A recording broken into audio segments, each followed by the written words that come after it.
Check 1 2, check 1 2, check 1 2.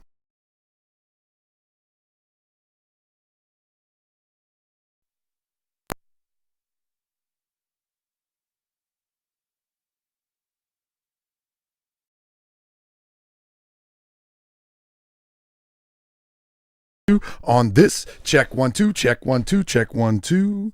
On this episode of Moorish World TV, we will be talking about the little minister Eric Muhammad and his 2-member nation.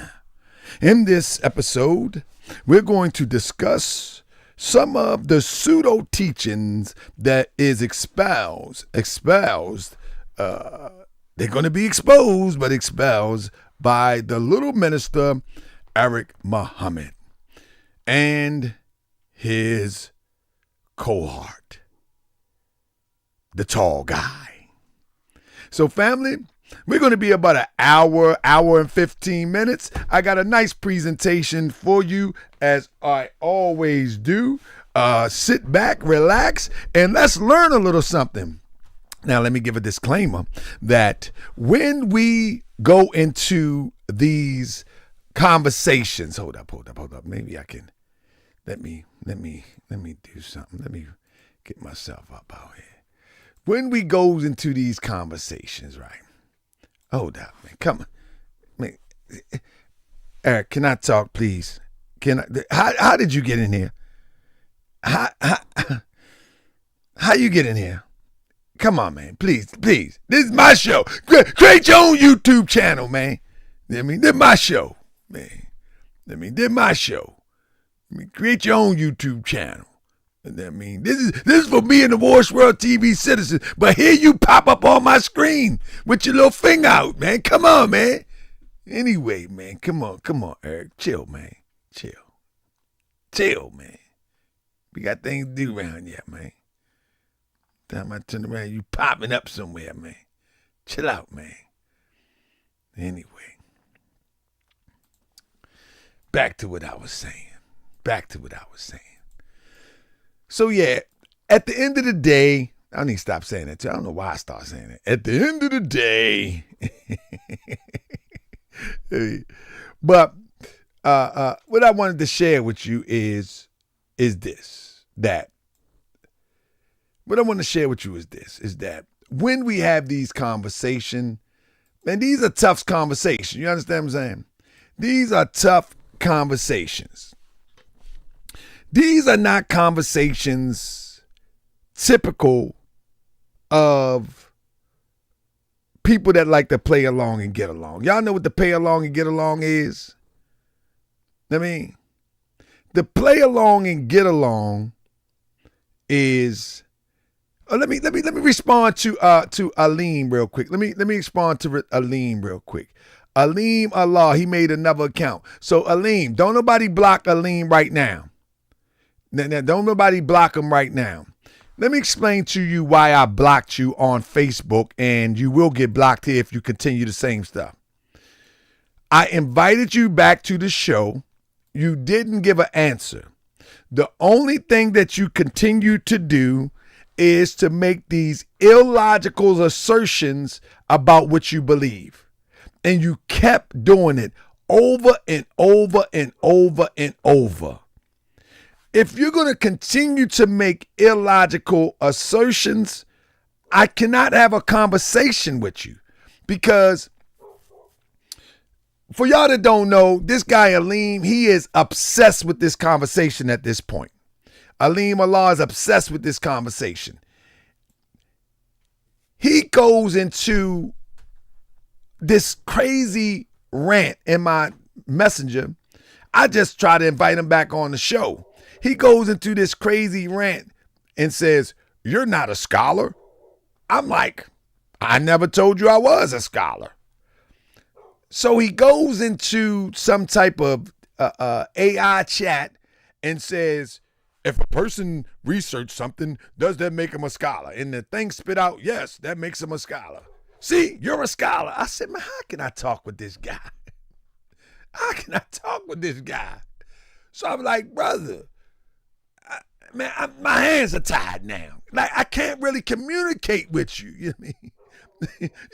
I can't communicate with you because you went into an AI chat to render an answer to suit your need to say that I'm a scholar. You know what I mean? I'm like, I can't talk to this guy, man. And I tried to be patient with you. I just couldn't, though.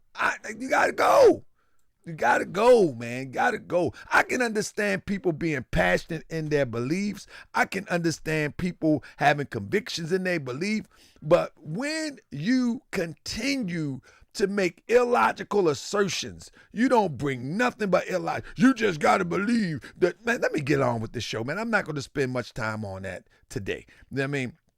Anyway, family, what I wanted to do, I wanted to finish up where I left off the other day. That's what I wanted to do. I wanted to finish where I left off the other day, but I want to include some of Eric Muhammad's demonstration here today.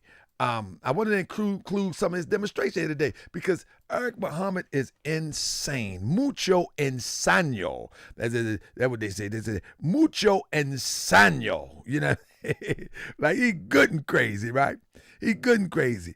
But at the end of the day, I'm gonna stop saying that, man. I don't know where I picked that dumb stuff up.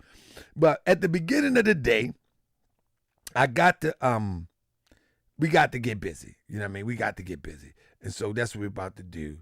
Hold up one second. Then we got to get to. And I want to share something with y'all also. Hold up. I want to share something with y'all. We got another show coming up tomorrow night. We got a sister coming up. I'm trying to look for the flyer right now. We got a sister coming up. Been on the show before, but she will be on here tomorrow. It is, who is that? Jamila Amir, former member of the Nation of Islam, still a subscriber to the teachings of Elijah Muhammad. And she will be here tomorrow. It's going to be a beautiful, beautiful interview show. And y'all know, don't think that we gonna go soft or any of that, man. We just gonna have a good show. And this is my friend though, because sis really, you know, she think outside the box. I gotta call it like it is. She thinks outside the box. In the name of the show tomorrow will be What Happened to the Nation, you know, and sis is going to give her perspective on what happened to the Nation of Islam. Is it still alive? Has it fallen off? What it's going to do when Farrakhan transition? What has it already done? What it's going to do when he transition? So sis Jamila Amir will be here tomorrow, and I'm going to try to start around 9 o'clock. You know what I mean? I'm going to try to start around 9 o'clock so we might can bring some questions up in here. You know what I'm saying? With that being said, So family, it's time for us to get busy now, and we're about to go in. Let me get everything lined up like it's supposed to be, man, because it seems like people man, they be doubting my abilities. You know what I mean? They be doubting my abilities. You know what I'm saying? So let's get the show started.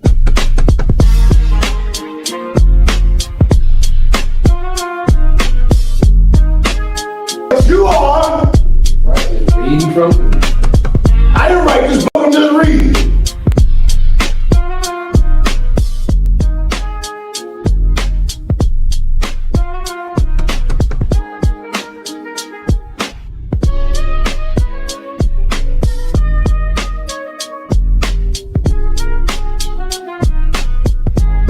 Brother Slayback of Temple 7 said that someone in Cleveland, Ohio asked the prophet, should we eat pork? And he said, this is in bold letters and quotes like he said it. If I went to someone's home and that was all they had to eat, if I was hungry, I would eat it. And if I was not, I would not eat it. Okay, so the Holy Quran and the Bible say, don't eat no pig.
I thought they got me again, man.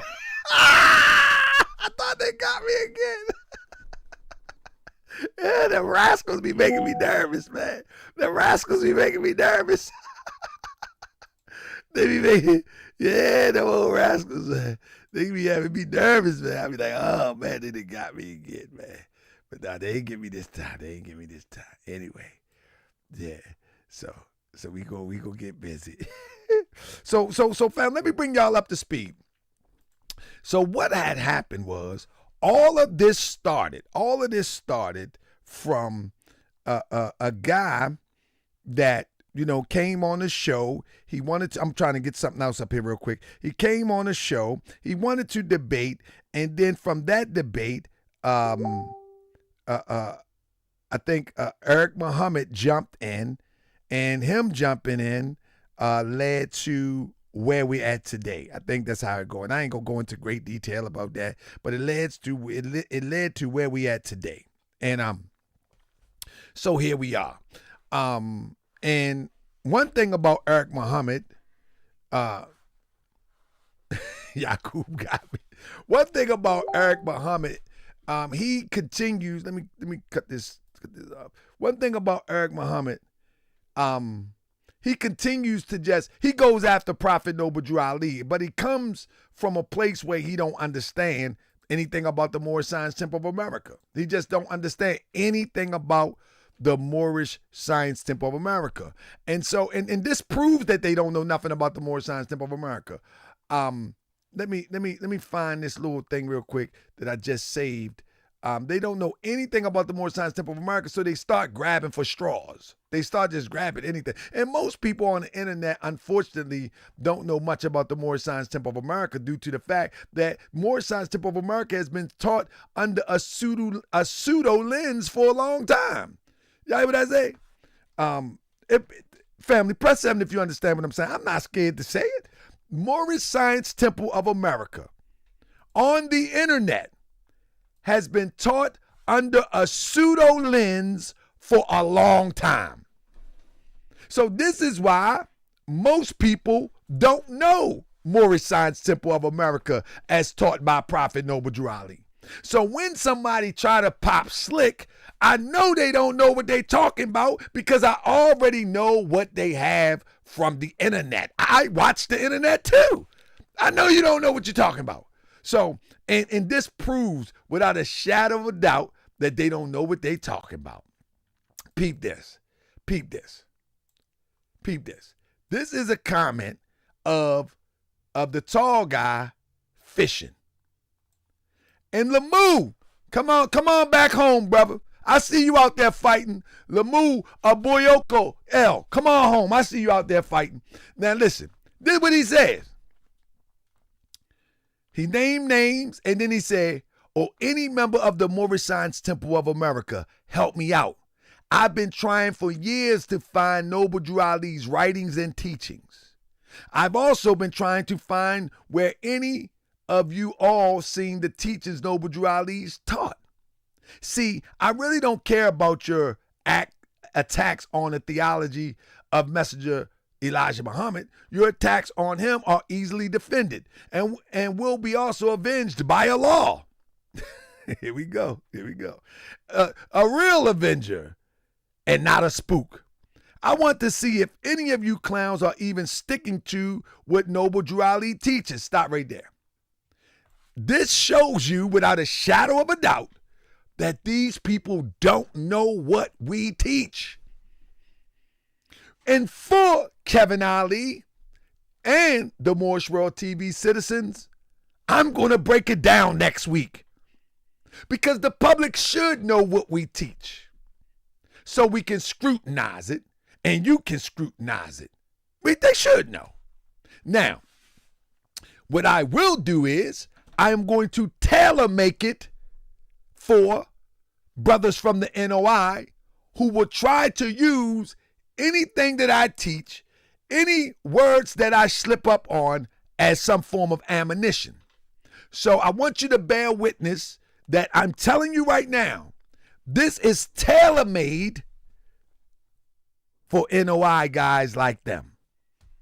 So I'm going to cover some of this information in such a way that the conventional Moorish American will not be able to digest it unless they have studied their lessons. And I'm going to show and prove, just like I do every show, with receipts. So that's going to be a good one next week. That's going to be a good one next week. But for now, family, you remember where I left off. You remember the mother plane came down and struck the cell phone tower last time we were live together. And y'all ain't even tell me. Y'all seen the lights blinking. Y'all seen all this going on. Y'all just kept letting me talk about the plane.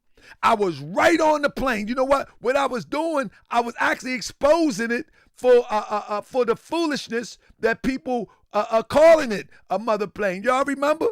I was exposing it. I was saying, hold up, let me see something. I was saying that it wasn't the first time that people was talking about a plane of Ezekiel. And I said it was a European. One of the themes that you're going to find out is it's real hypocritical about these conversations about the Nation of Islam and the Moorish Temple of America. It's real hypocritical. I mean, now, and this is how hypocritical it is. The Nation of Islam would make a statement, not the Nation of Islam, my apology, Eric Muhammad will make a statement that the Holy Quran of the Moorish Science Temple of America is written by Levi Dowling. When in fact, we're going to get into that in a minute. This fool would even go on to say they wrote it on a white cover. The message of the black man is on a black cover. This because they worship the white man. Family, did y'all hear what I say? He said because Prophet Noble Drew Ali used white paper. And family, he literally said this in the video. The video was 6 hours long, so I couldn't watch the whole thing. But he literally said, look, the book is bound in white because they love the white man. I say, what? Who teacher is this? I said, who let y'all better not take y'all babies to that boss. Them babies gonna come out cuckoo crazy. That's what Eric Muhammad said. Eric Muhammad said that on a presentation the other night. He said it the other night. I said, what? If you take your children to that boss, I'm telling you, don't be upset when they come out like Columbine. Don't be upset. They coming out there like the Negro Columbine. They off the chain in school. Everybody lay down. That fool crazy, man. Look, he did it on white paper because they love the white man. I said, my goodness. I said, oh my goodness. Whatever, man. Anyway, I want to get back to where I was. So one thing that we was talking about the other night before we got cut off, we was talking about the Ezekiel. I mean, we was talking about Ezekiel, and we was talking about how, we was talking about how Ezekiel, hold up one second. Let me see if I can get this right. There you go. Where is it at? All right, let me get another one up here. So we was talking about how Ezekiel was never seen as a a flying apparatus. It was never seen as that. And the Europeans was the first to characterize it as a flying apparatus. You know what I mean? That's what we was talking about.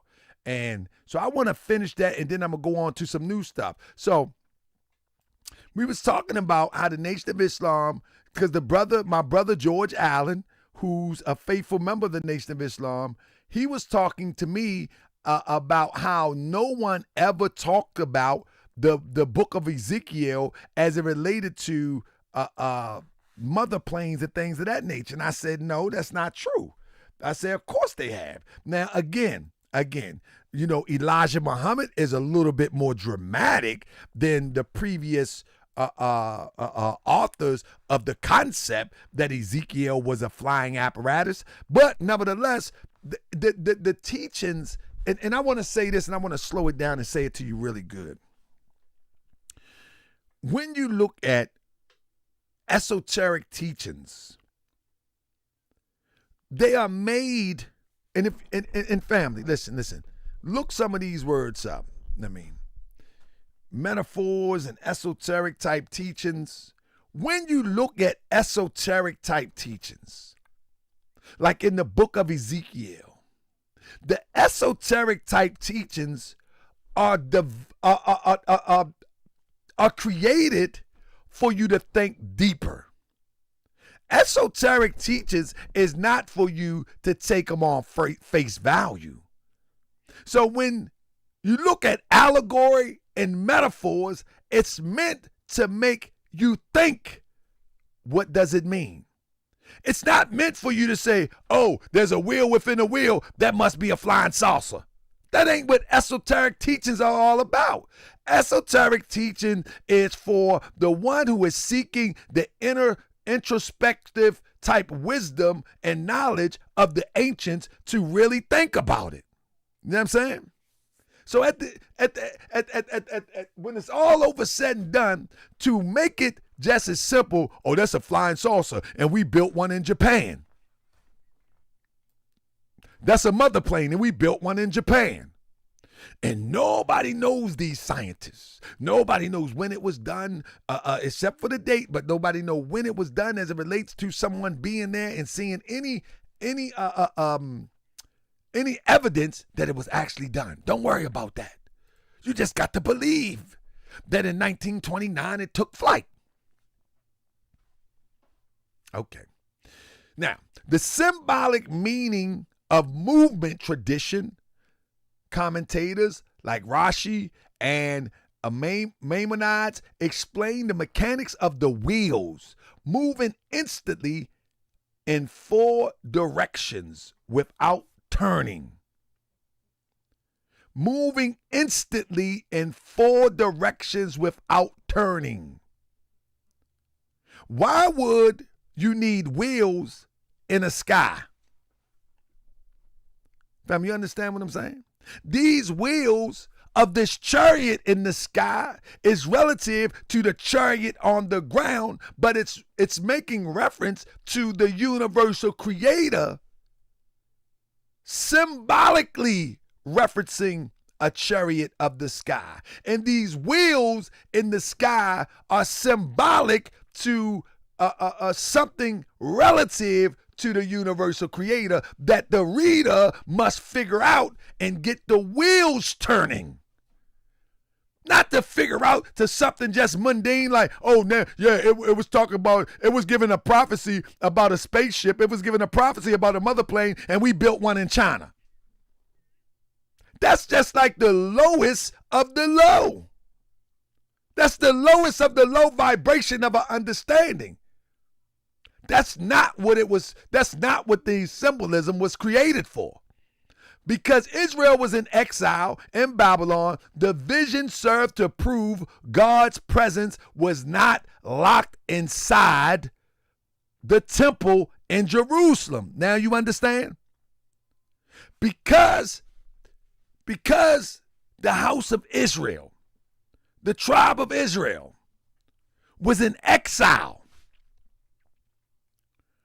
The broad scope of this understanding is, don't worry about God just being present in Jerusalem, but God is with you wherever you may be.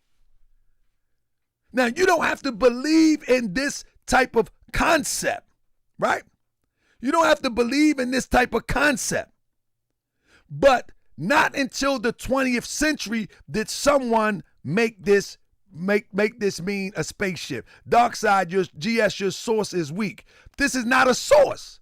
I'm giving logic. Do you know the difference between a source and logic?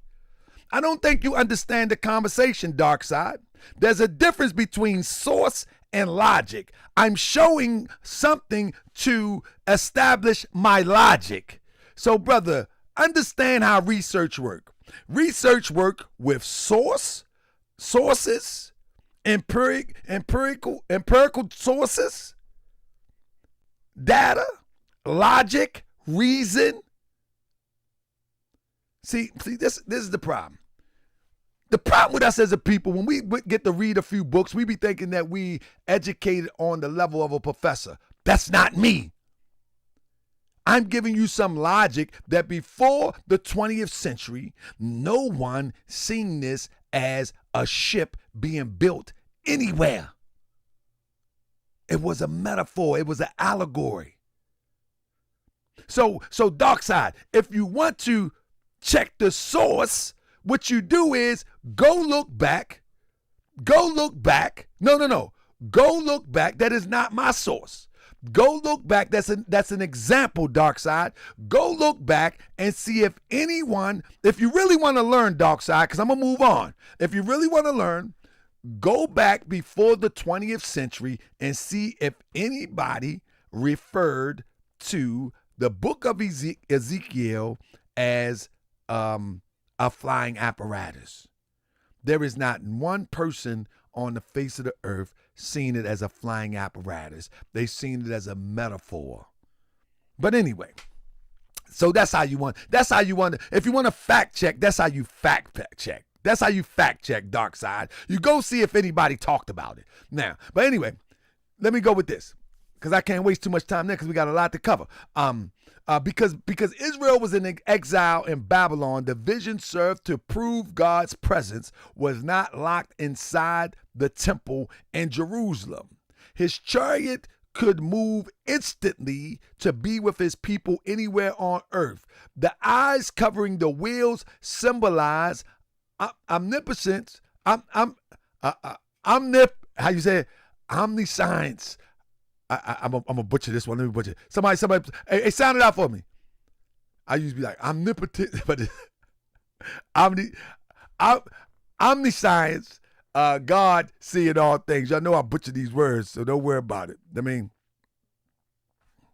now with that being said, so y'all can get on me for butchering these words. I'm gonna butcher these jokers up. Listen, in 1902. The Ezekiel airship. My point that I was making is, for people like Dark Side,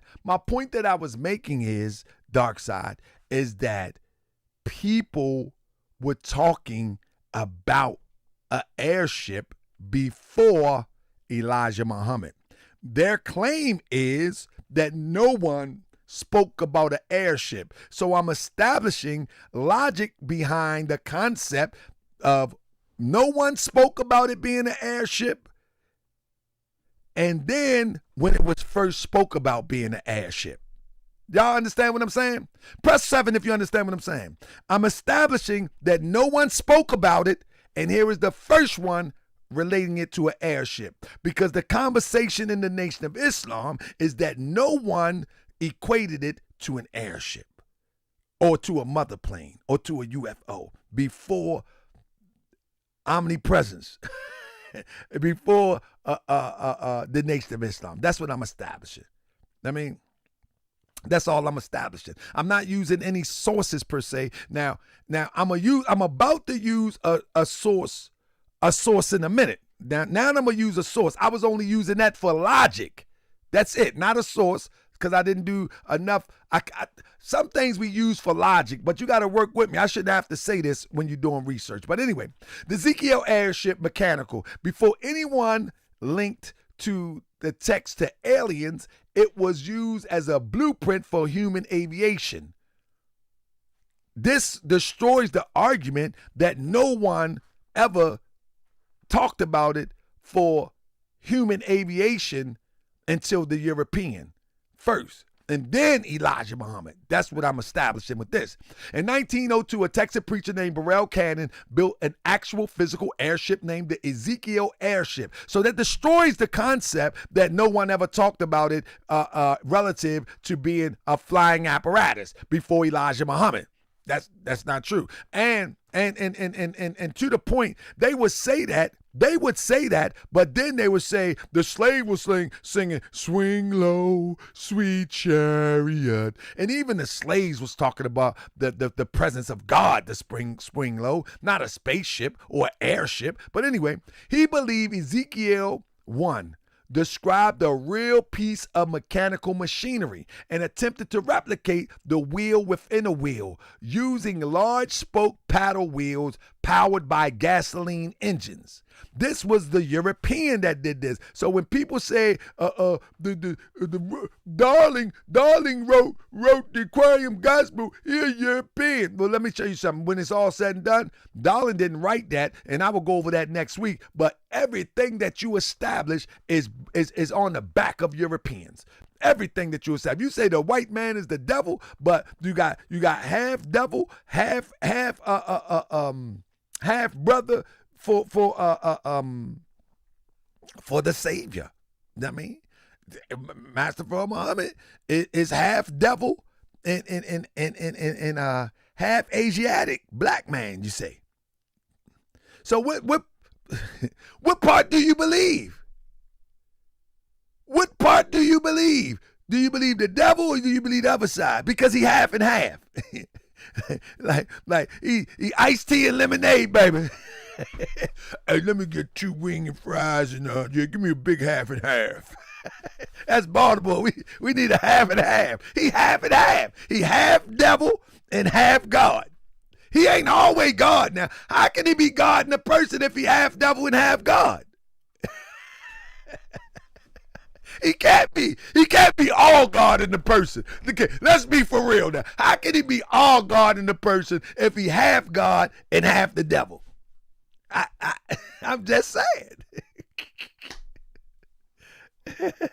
I'm just saying.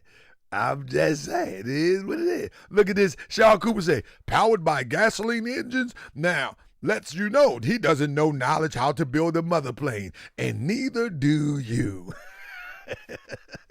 Sean Cooper said, if powered by gasoline engines, he doesn't know anything about another mother plane, and neither do you. And Sean Cooper, don't feel bad. I don't know nothing about it either.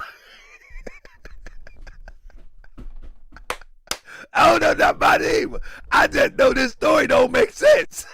We all in the same boat. We don't know nothing about it. Don't worry about it. It's all good. It's all good. We don't know nothing. But anyway, this is the European right here that put together his rendition of what Ezekiel was talking about. I mean, now, here we go. Then what did he say? Then I'm going to move on. Because this way, I had to backtrack because this way they hit me up. Long-time Longview resident Richard Barrow, you know what I'm saying? Before the Kitty Hawk, a Mississippi native, Cannon came to Longview in 1879. He was a Baptist preacher. So his flight took off, and I don't, but Master Fraud does. I bet he does. Anyway, 1902. All right. Now here we go. 1902. So that destroys the argument about no one. I mean, they're going to come up with an excuse about that, but I don't care. That if they want to believe what they want to believe, that's fine. But we got a new generation coming up, and they won't be believing none of these pseudo schools of thought. Trust me on it. I mean, here is he was so influential with his rendition of the Ezekiel airship that they even gave him a little plaque out there in Texas. Look, they had a little plaque. They gave him a little plaque. You know what I mean? They gave him a little plaque. So you can't say that this story was isolated story.